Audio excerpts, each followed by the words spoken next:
Magandang araw mga bata. Magandang araw po, guro. Bago natin simulan ang ating talakayin, aanyayakin si kay na para paunahan ang ating panalangin.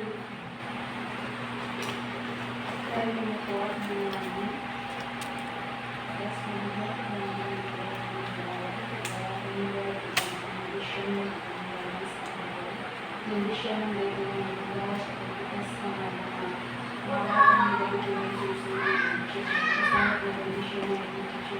ng determine ang sulit at pangalan. Ngayon ang matudawat ng kararagin si Amen. Maraming salamat, Karina. Pwede na po kayong umupo. Mga bata, tignan nga kung sino nagawala sa inyo sa araw na ito. Maganda. Dapat ipagpatuloy yung lahat kayo ay present sa ating klase. Bago natin simulan ang ating talakayan ay meron tayong mga alituntunin na dapat sundin sa ating silid-aralan. Ano ito mga bata? Ito. Kapag nagsasalita ang guro sa harapan ay dapat kayo makinig. Naiintindihan mga bata? Opo. Ano naman po ito? Tumahimik. Tumahimik. Dapat kayo ay tumahimik at kayo din ay Teacher, nakaganito ko. Opo, pag ganito is tumahimik. Ano naman ito? Nakaganito po, teacher. Hindi. Ito po ay, kung gusto nyo sumagot ay itaas nyo kayong mga kamay. Naiintindihan mga bata? Opo, guro.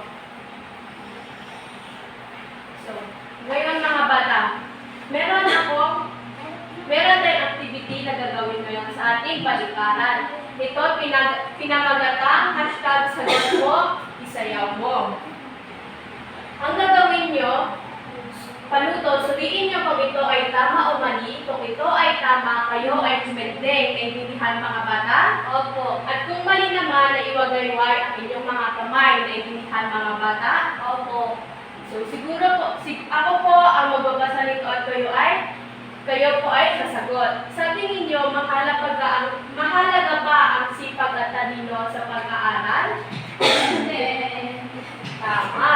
Number 2. Si Dr. Jose Rizal ay kilalang makata sa panahon ng pananakop ng mga Espanyol sa Pilipinas.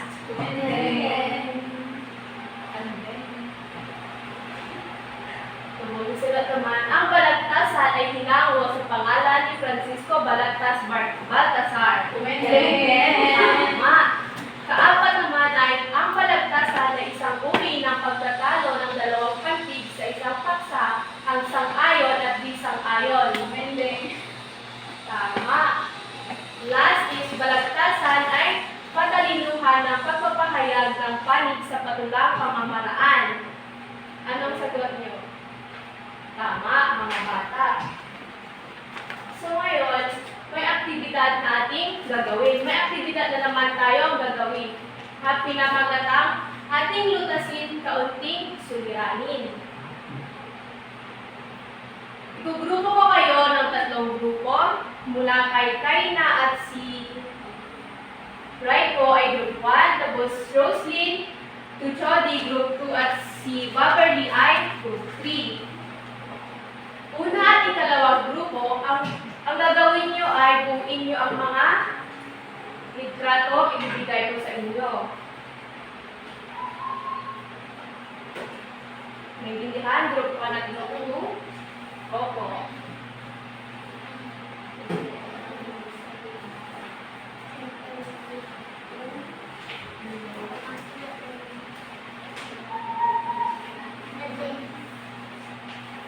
Tapos, ang pangatlong grupo ay basahin at piliin ang wastong sagot ng mga tanong at idikit sa kalahanayan ang inyong mga sagot bago ang revision.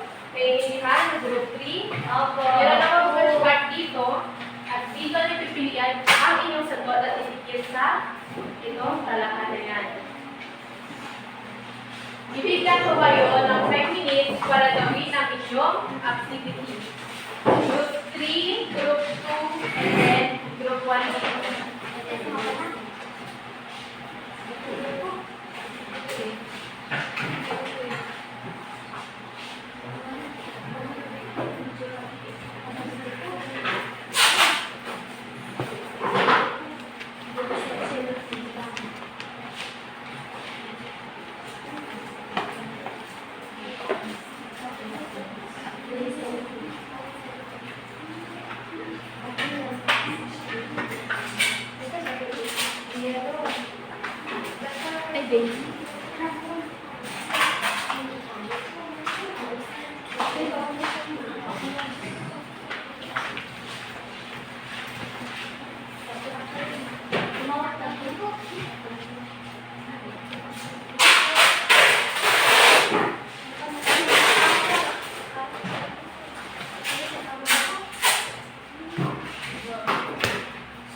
Pagtapos na po kayo, maaari nyo idikit dito sa harapan.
Magsiupo pa tayo mga bata.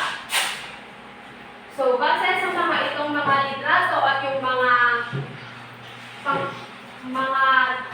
pangungusap dito na nabuo natin kanina, ano ang napapansin nyo dito sa mga litrato mga bata? Yes, kayo na? Siguro mga magsasaka po. O, ikaw, Mayret, ano pa ang iba? May nasa bukid po, may kalabaw, at may mga bahay kubo po. Opo, mga magsasaka, may mga kalabaw at mga bahay kubo. Ano sa tingin nyo ang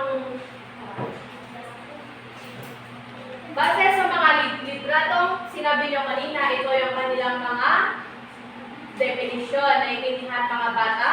Opo. Ano sa tingin nyo ang ating tatalakayin ngayon mga bata? Yes, Mayret? Ang magsasaka po, guro. Opo. Ano pa? Mga bata, ano sa tingin niyo ang tatalakayin natin ngayon? Yes, Beverly? Guro, ito po ay isang pwede matulog ng ama. Opo. Maraming salamat.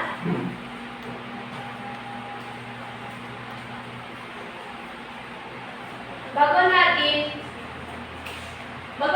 talakayin ang ating paksa ngayon, ay representa ko muna ang ating layunin.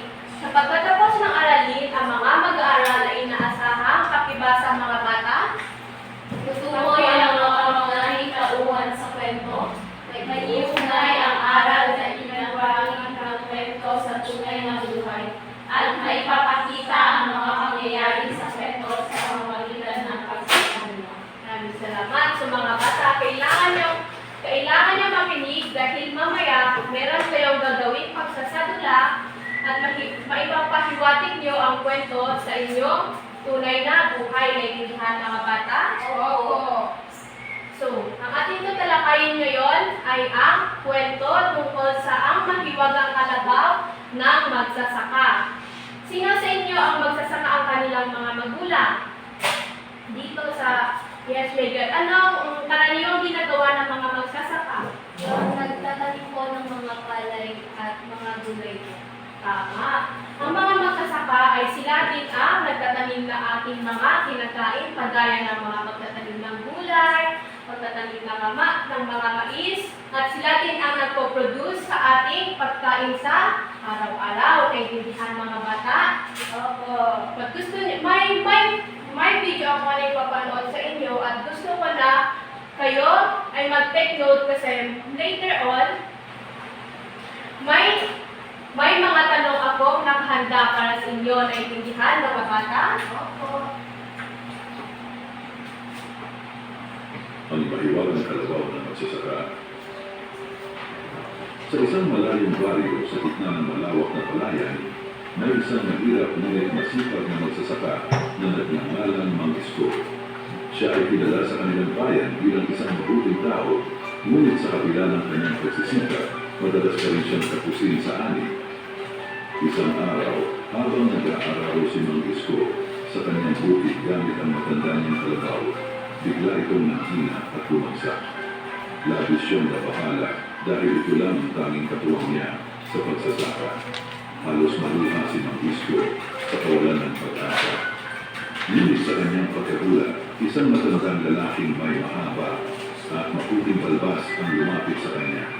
Ang matanda ay may daladalang kulkod at mukhang pagod sa mahabang paglalakbay.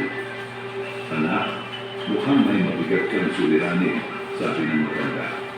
Napabuntong hininga si Mang Isko at nagkwento tungkol sa kanyang kalabaw at hirap sa buhay. Lumiti ang matanda at sinabi, kapag kang magsasaka at dahil diyan, isang biyaya ang ipagkakaloob ko sa iyo.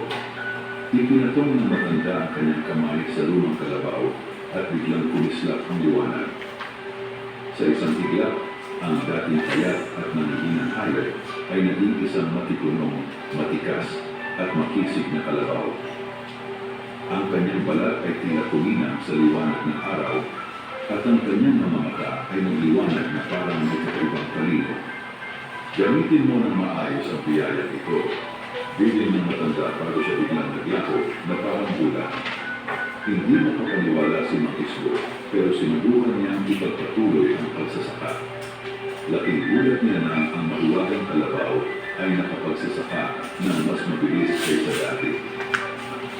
Sa loob lamang ng ilang araw, natapos ni Mang Isko ang gawain inaabot ng ilang linggo. Hindi lang iyon, sa tuwing pupukayin ng kalabaw ang lupa, tila mas mataba at mas matubig ito kaysa dati. Dahil sa mahiwagang kalabaw, umunlad ang ani ni Mang Isko. Napansin ito ng kanyang mga kapitbahay, kaya't nagsimula silang magtanong kung paano niya nagawang magtanim at mag-ani na napakabilis. Sa halip na magyabang, sinabi niya na ito ay dahil sa sipag, tiyaga at kaunting himala. Lumipas ang panahon, yumaman si Mang Isko at hindi niya nakalimutan ang pagtulong sa kanyang mga kapitbahay. Hindi niya ginamit ang mahiwagang kalabaw para sa sarili lamang, kundi ipinahiram niya ito sa iba pang mga magsasaka upang lahat sila ay makinabang. Dahil dito naging masagana ang buong baryo. Mula sa dating hikahos na pamumuhay, ang mga tao ay nagkaroon ng saganang pagkain, masaganang ani, at mas masayang pamumuhay. Isang gabi, muling nagpakita ang matandang lalaking nagbigay sa kanya ng mahiwagang kalabaw. Ikinararangal kita, Mang Isko, anak. Ginamit mo sa kabutihan ang biyayang ibinigay ko, dahil diyan patuloy kang pagpapalain. At mula noon, ang pangalan ni Mang Isko ay naging alamat sa kanilang bayan, isang halimbawa ng kasipagan, kabutihan at pagpapahalaga sa biyayang natanggap. Hanggang ngayon, sinasabi tuwing may isang magsasakang tunay na mabuti at masipag, isang mahiwagang kalabaw ang muling dilitaw upang pagpalain siya. Yun mga bata, naiintindihan niyo ba ang inyong napanood? Or ulitin natin? Hindi na po, puro. Okay, hindi na po. So, ano to mga bata? Kung pamilya kayo sa mga picture na ito ang mga tao at ang kanilang mga ginagawa. Nagtatanim po po yun. Yes, Lodi? Nagtatanim at kalabaw po. Opo, tama ang inyong mga sinabi. Ang mga ito ay sila ang mga magsasaka. Alam niyo ba na ang mga magsasaka ay kagaya ng sinabi ko kanina ay sila ang mga nagpo-produce ng ating mga bigas. Sila din ang nagpo-produce ng mga gulay. Naiintindihan mga bata? At alam niyo ba itong hayop na ito? Yes, ano to kayo na? Siguro kalabaw po. Kalabaw. Sino sa inyo ang may alagang kalabaw, mga bata? Alam mo ang Yes, Miguel. Anong ginagawa mo sa mga alaga mong kalabaw para sila ay hindi na mamatay kahit may direct? Puro wala po kaming kalabaw, pero yung kapitbahay ko namin meron. Pinapakain ko namin ng mga dahon at pinapaliguan din ko sa ilog. Tama. Ang ating mga kalabaw ay sila din ang tinuturing natin na kaibigan. Opo, sila ay tinuturing natin sila mga kaibigan dahil sa ating pagsasaka ay sila ang tumutulong sa atin para hindi tayo mabigatan ng mga pagtatrabaho. Naiintindihan mga bata? At ang kalawag din ay isang pambansang hayop natin dito sa Pilipinas. Naiintindihan mga bata? Opo. Mga bata, dapat ba nating mahalin at alagaan ang ating mga hayop? Opo. Bakit? Para sila maging malusog po po. Oo, mahusay. Ang mahiwal. So, sino sa inyo ang nakakaalam kung ano ang ibig sabihin ng kwento? Yes, Roslyn?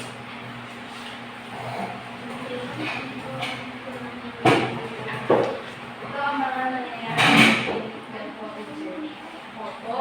Ang kwento ay isang salaysay ng mga pangyayari, tunay man o matang isip, may tauhan at tagpuan at tunggalian. May sindihan mga bata kung ano ang ibig sabihin ng kwento? Opo. Galing.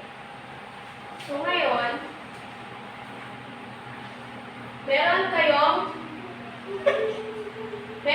gagawin na pinamagatang grabikong pantulong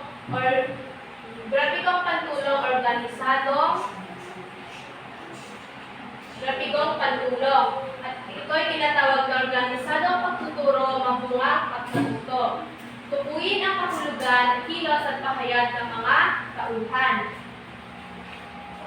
Meron akong hinahanda dito.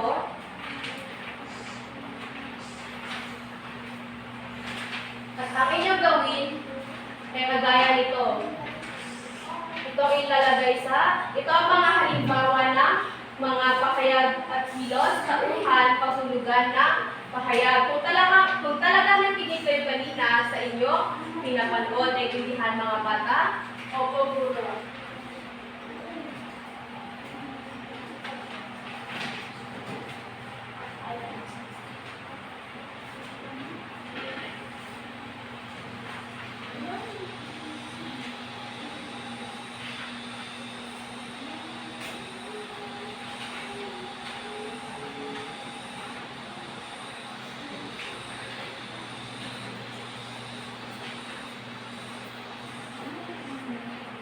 So mga bata, sino sa inyo ang gustong sumagot sa number 2? Yes, Beverly? Sure. Excuse. Yes, Beverly.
gustong sumagot?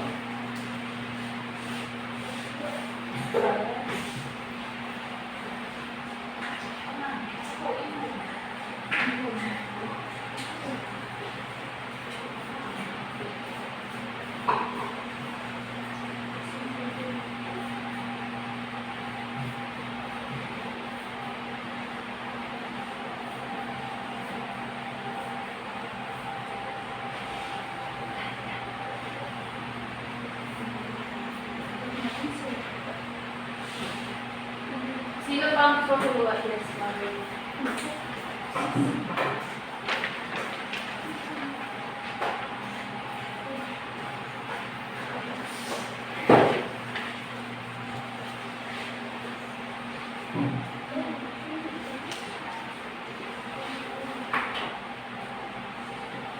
Sino pa ang gustong sumagot? Yes, Roslyn. So, tignan nga natin kung talaga may intindihan nyo ang ating tinalakay. Pakayat at mga kilos, number 1, anak, mukhang may mabigat kang suliranin.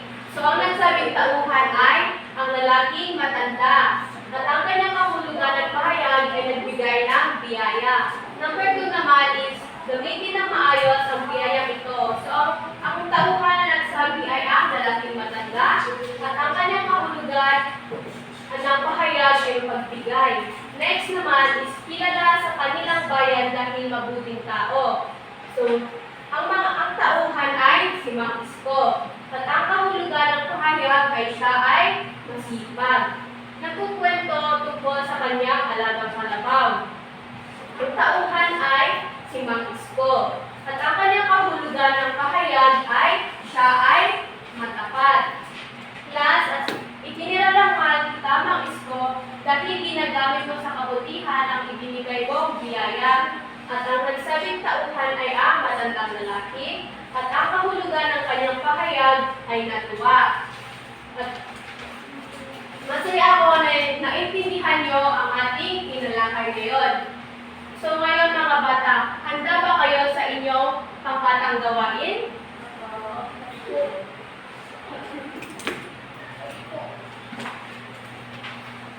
So, ang inyong pangkatang gawain ay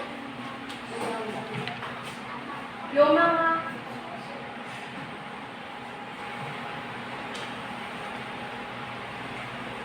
So, ang ating gagawin ngayon ay inyong pangkatang gawain. Naiintindihan mga bata? Oo. So, group 1, kayo na hanggang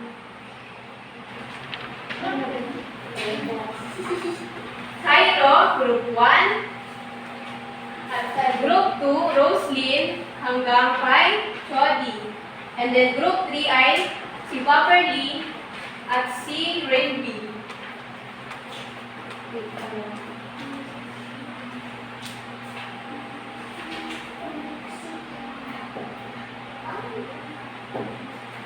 Ang inyong gagawin ay kayo ay gawin ang pagkasunod-sunod ng mga kwento base sa napanood natin kanina. Naiintindihan mga bata? Opo. Pero bago nyo gawin ang inyong mga group activity, ay may pamantayan tayo dito sa harapan. Kapag mahusay at papel na ginampanan ay malikhain sa pagtangkal at buong husay na ginampanan ang kanilang papel. Pag naantay nyo ito mga bata, mabibigyan kayo ng 5 points. At kung dialogo o binigas naman ay madamdamin ang pagbigkas at maliwanag ang bawat salitang binitawan. Naiintindihan mga bata? At kung hindi naman madamdamin ang pagbigkas, ngunit may mga salita gaanong di maunawaan, mabibigyan din kayo ng 4 na puntos. At kung hindi gaanong madamdamin ang pagbigkas at hindi maunawaan ang kasasalita, ay mabibigyan kayo ng 2 puntos. Sa ikatlo naman ay connection sa mga manonood. Kung kuha-kuha ang atensyon ng manonood, kaya ang kanilang tuon ay nasa pagsasabula. Kapag ma-attain nyo itong mga ito, ay mabibigyan kayo ng 5 puntos. Naintindihan mga bata? Opo. At hindi gano'ng makukuha ang atensyon ng mga manonood, ay mabibigyan kayo ng 4 na puntos. At hindi nakuha ang atensyon at interes ng mga manonood, ay kayo ay mabibigyan ng 2 points. Naintindihan mga bata? Opo. Bibigyan ko kayo ng 10 minuto para gawin at i-practice ang inyong mga group activity. Naintindihan mga bata? Opo. Sige, group 1 dito, group 2, and then group 3.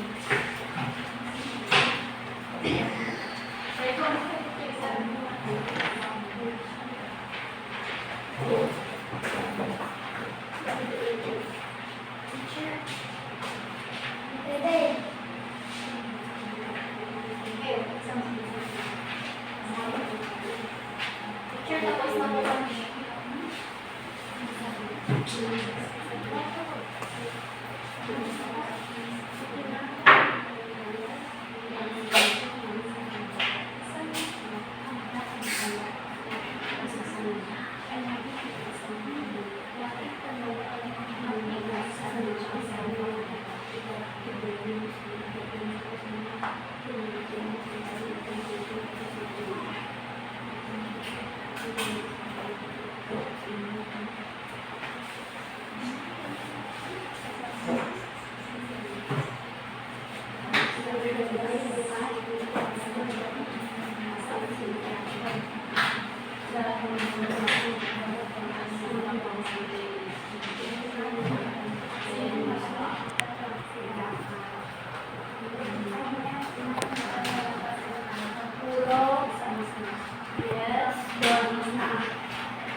Siguro tapos na po. Uwi lang pa ba hindi pa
Tapos na ba mga bata?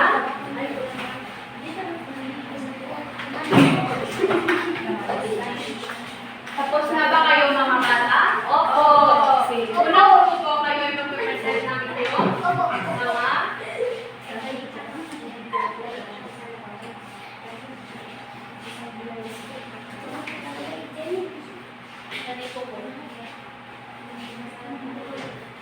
siguro ito po yung gagawin namin unang pangkat. Sa isang malayong baryo, sa gitna ng malawak na palayan, may isang matira ngunit masipag na magsasaka na nangangalang Mang Isko. Halos maluhas si Mang Isko sa kawalan ng pag-asa dahil biglang nanghina at bumagsak ang alaga niyang kalabaw.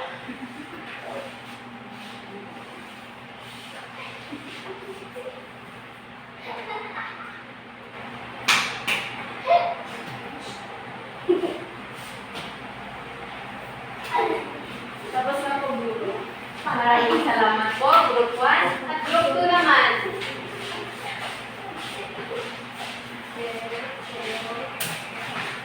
Ito po ang gagawin ng nakalawang lume. May mahaba at mabuting balbas. Sumapipe ng isko. Ang magandang may dala-dalang tungkod at mukhang pagod sa mahabang paglalakbay. Anak, mukhang may maluha ang suliranin. At ikwento ng isko ang tungkol sa kanyang kalabaw. Ngumiti ang matanda at sinabi na ba't kang magsasaka dahil dyan isang biyaya ang ipagkaloob ko sa iyo. Dahil makinig na ang aking kalabaw. Dahil dapat kang magsasaka, merong biyaya akong ipagkaloob sa iyo. Maraming salamat, Group 2. At Group 3 naman. Siguro ito po ang aming gagawin.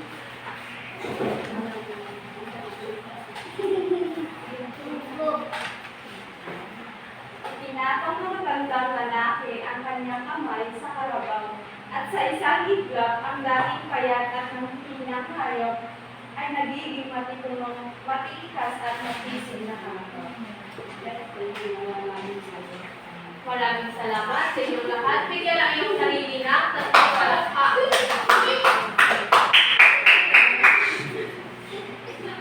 So, bibigyan ko kayo ng puntos.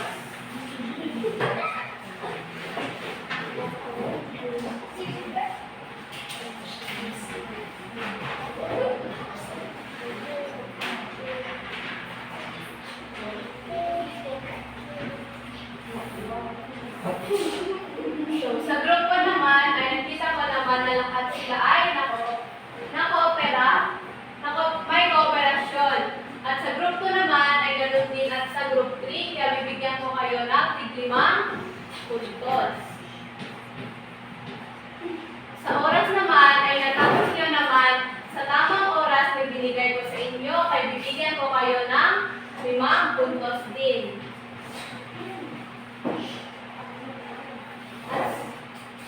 At sa kabuuan ay kayo ay nakakuha ng 10 points. So, bigyan na natin ng palakpak ang ating mga sarili.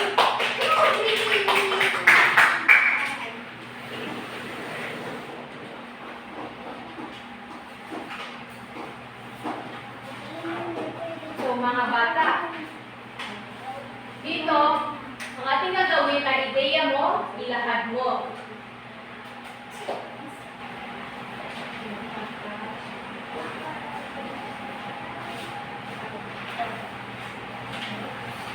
Mga bata, ang inyong gagawin, maglalaro tayo ng group yourself. Naiintindihan mga bata? At ang inyong gagawin ay may music na ipapatugtog ko. At pagkatapos doon ay kung sino ang larong ito ay tinatawag na group yourself. Sa larong ito ay sasayaw ang mga bata na kayo ang mga bata ay sasayaw na kayo ay nagkaroon ng isang circle, naiintindihan mga bata. At kung may sasabihin akong numero, ay doon nyo gugrupuhin ang inyong mga sarili. Pag sinabi kong group yourself into 5, ay kayo ay group yourself into 5, naiintindihan mga bata. At kung sino sa inyo ang wala sa grupo ay may tanong ako nakahanda para sa kanyang sasagutan, naiintindihan mga bata? Oo. Maaari po ba kayo pumunta dito lahat sa gitna? Yes.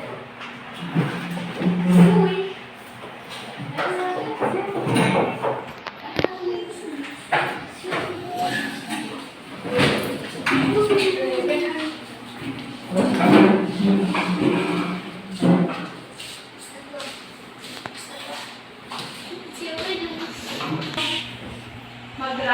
Rosie, dito ka, Rosie. Ang tagal na magrupukin ang inyong sarili pag sinabi kong group yourself into naiintindihan mga bata. Yes, teacher. Pag nag-stop ako ng palakpak, ay kayo doon mo sasabihin na group yourself naiintindihan mga bata? Opo. Sige, mag-round kayo mga bata at kayo ay masaya. Group yourself into two. Next, kasi lahat kayo ay may partner. Next, 1, 2, 3. Stop! Group yourself into 3. Hello? Bakit kailangan na nating magsipag araw-araw? Puro kailangan po nating magsipag araw-araw para mayroon po tayong makain at maging maganda po ang ating kinabukasan. Maraming salamat. So, next round. Ay, sige na. Number 2. Nararapat ba tayong tumulong sa mga kapwa natin na nangangailangan ng tulong? Bakit? Nararapat ba tayong tumulong sa mga kapwa natin na nangangailangan ng tulong? Bakit? Opo, Guro, nararapat po tayong tumulong sa ating kapwa na nangangailangan dahil kapag tayo naman ang nangangailangan, handa silang tumulong sa ating tulong.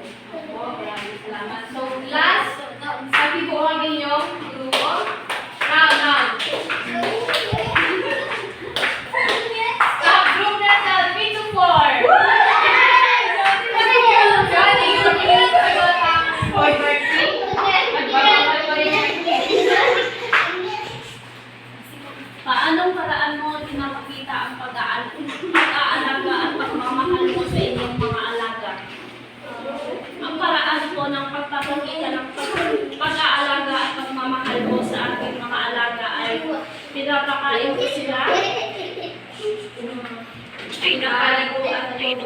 pinapaliguan, At binibigyan ng ibahan. tama. Mali na ito ngayon.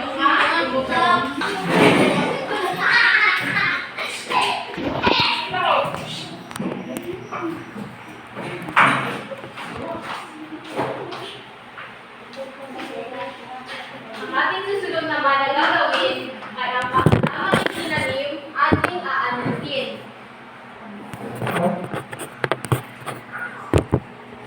Mga bata, meron nakikita niyo ba ito mga bata? Opo. Ang laman ng basket na ito ay naglalaman ng mga iba't ibang prutas. Tayo ay lahat ay kakanta ng bahay kubo at pag sinabi ko ako ay kakanta ng bahay kubo at pag ako ay huminto at ang nakahawak ng basket na ito ay kukuha ng mga prutas dito at may mga katanungan sa kanyang likod. Naintindihan mga bata? Opo. Ipapasa mo kayo na sa inyong katabi pag kumanta na ako. Bahay kubo, kahit munti. Ikaw ba, Bernie? Kumunod ka na isa at inyong sagot. Ano ang natalakay natin ngayong araw? Ang natalagay natin ngayon. Puro ang natalakay natin ngayong araw ko ay isang kwento na ang kwento ay isang salaysay ng mga pangyayari. Tunay pa makapag-isip. Maraming salamat. So next, i-rank po natin ang basket. Ang halaman doon ay sari-sari o migret.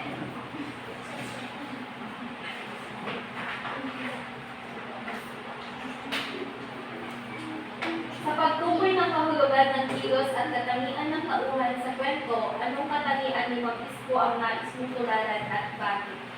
Ang Guro ang kanyang pagiging masipag po araw-araw. Maraming salamat. Ano pa? Yung dedikado niya pong magtrabaho araw-araw para may maipakain po sa pamilya. Opo, tama. singkamas at talong. O, sige, ikaw kayo na.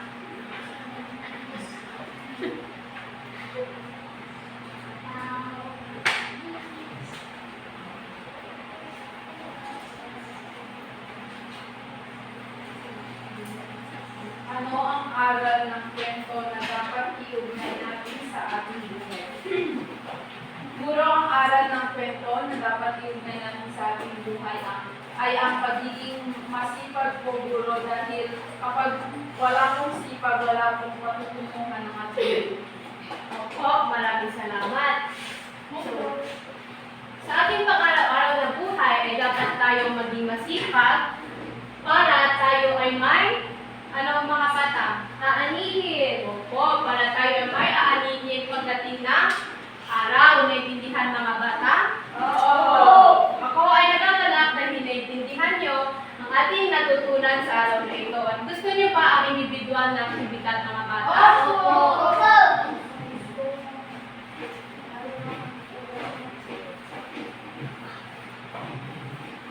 Mga bata, may ibibigay ako sa inyo na inyong individual na activity. Sa una, is piliin at bilugan ang tamang sagot. At sa ikalawa ay basahin at unawain ang tanong at sagutan ng mabuti. Naintindihan mga bata? Opo. Bibigyan ko kayo ng 3 minuto para tapusin ang inyong individual na aktibidad.